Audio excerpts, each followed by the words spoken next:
নমস্কার বন্ধুরা, কেমন আছেন আপনারা সবাই? আশা করছি সবাই খুব ভালো আছেন। আজকে চলে আসলাম একটা ছোট্ট রেসিপির সাথে। এখন আপনারা সবাই জানেন, আমি আগের ভিডিওতেও শেয়ার করেছিলাম যে আমি এখন একটু হেলদি খাবারের প্রতি মনোযোগ দিয়েছি। তো সেই কারণবশতই অফিস যেই দিনগুলোতে থাকে সেই দিনগুলোতে এক গ্লাস ছাতু, কোনো দিন দইয়ের ঘোল এই সমস্ত করে খেয়ে চলে যাই। কিন্তু যেই দিনটি বাড়িতে একদম আরাম করে ছুটি পাওয়া যায় সেই দিন কিন্তু মনটা একটু অন্য কিছু খেতে চায়। সেই জন্য দুজনের টোনাটুনির সংসার, যেটাই খেতে ইচ্ছে করবে বানাতে তো নিজেকেই হবে। সেই জন্য চলে আসলাম রান্নাঘরে। আজকে খুব সহজেই একটা দারুণ রেসিপি আপনাদের সাথে শেয়ার করছি, যেটা খেতেও টেস্টি এবং বানাতেও খুব একটা পরিশ্রম হয় না। দেখে নিন, একদম কয়টুকু তেল দিয়েছি আমি। সর্ষের তেলে দিয়েছি, কড়াই গরম করে নিয়ে তার মধ্যে একটু ফোড়ন হিসেবে দিচ্ছি বেশ খানিকটা কালো সর্ষে। এখানে একটু কারি পাতা দিলেও খুব ভালো হতো, কিন্তু আমার কাছে সেই মুহূর্তে ছিল না, সেই জন্য আর দিইনি।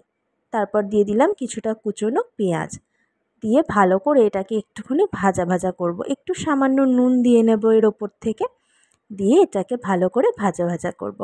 ও, এইসবের মধ্যে তো আপনাদেরকে বলাই হলো না যে রান্নাটা কি করছি।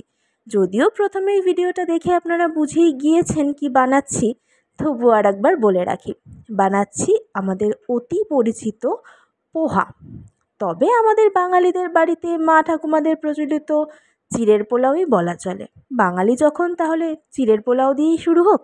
চলো, তো এটা যেহেতু আমি বানাচ্ছি আমার একটু হেলদি ভার্সন হিসেবে, সেই জন্য কিন্তু এত রকম সবজি দেওয়া। পেঁয়াজের ওপর দিয়ে দিয়েছি কুচনো একটু গাজর, কুচনো ক্যাপসিকাম আর কুচনো বিন। এগুলো তো আমার আগে থেকেই কুচিয়ে আমি ফ্রিজে একটা ডাব্বার মধ্যে রেখে দিই। যেহেতু ওই অমলেট বা যে কোনো জিনিস বানাতে, স্যুপ, এই সমস্তগুলোর জন্য আমার মোটামুটি রোজই এই সবজিগুলো লেগে থাকে।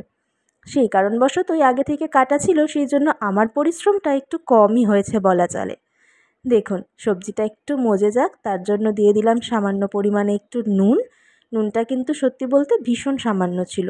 আর একটু মশলার মধ্যে ওই রোজকার যা মশলা থাকে আমাদের, একটু হলুদ গুঁড়ো, একটু সামান্য লঙ্কার গুঁড়ো, ব্যাস। এই দিয়ে একটু ভালো করে নেড়ে চেড়ে ভেজে ভেজে নেব। তবে শুধু ভাজলে তো হবে না, এটাকে একটু মজে যেতে হবে। আর যেহেতু তেলের পরিমাণটা খুবই সামান্য, সেই জন্য একটুখানি জল অ্যাড করেছি আমি। দিয়ে এটাকে ভালো করে নেড়ে দিয়ে একটু ঢাকা দিয়ে দেব, যাতে খুব সহজেই সবজিগুলো অন্তত একটু সেদ্ধ হয়ে যায়। একদম কাঁচা খাওয়া যাবে না, সেই জন্যে। আর এখানে দেখুন আমার চিড়েটা কি সুন্দর ঝরঝরে হয়েছে। কিচ্ছু করিনি জানেন তো, এই ঝাঁঝরিটার মধ্যে নিয়ে একটুখানি জলের মধ্যে 2 মিনিট মতো রেখে দিয়েছিলাম, তারপর ঝরিয়ে নিয়েছি, ব্যাস এইটুকুই। যদিও বললাম হেলদি ভার্সান, আপনারা ভাববেন হেলদির মধ্যে আবার আলু। তবে যেহেতু ওই যে আমার হাজব্যান্ডও খাবে, আর সেই জন্য আমি একটু আলু অ্যাড করেছি। চাইলে এর মধ্যে বাদামও অ্যাড করা যায়, কিন্তু ওই যে বললাম হট করে বানিয়েছি তো, এত সরঞ্জাম ছিল না। এই যে হয়ে গেল আমার পোহা। দেখতে যতটা লোভনীয় হয়েছে, খেতেও কিন্তু ততটা হয়েছে। যারা আমার মতন নতুন নতুন একটু হেলদি খাবারের প্রতি নিজের ইন্টারেস্ট দেখাচ্ছেন, তাদের বলবো এটা অবশ্যই বাড়িতে বানিয়ে দেখুন এবং খেয়ে আমাকে কমেন্টের মাধ্যমে জানান।